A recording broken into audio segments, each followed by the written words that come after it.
নমস্কার, আমি মৃদুলা চ্যাটার্জি। আজকে শোনাবো শঙ্খ ঘোষের কবিতা পাথর। একটু অন্যরকম কবিতা, শুনুন, ভালো লাগবে।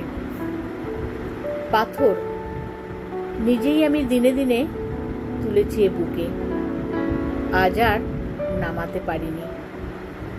আজ অভিশাপ দিই, বলি ভুল, নেমে যা নেমে যা। আবার প্রথম থেকেই চাই, দাঁড়াবার মতো চাই যেভাবে দাঁড়ায় মানুষেরা। মাথায় উধাও দিন, হাতের কোটরে লিপ্ত রাত। কিভাবে বা আশা করো মন বুঝে নেবে অন্য লোকে? সমস্ত শরীর জুড়ে নবীনতা জাগেনি কখনো। মুহূর্ত মুহূর্ত শুধু জন্মহীন মহাশূন্যে ঘেরা।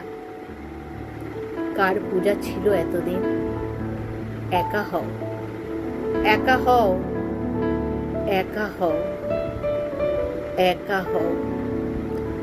আজ খুব নিচু করে বলি, তুই নেমে যা, নেমে যা। পাথর দেবতা ভেবে বুকে তুলেছিলাম, এখন আমি তোর সব কথা জানি। কেমন লাগলো আপনাদের?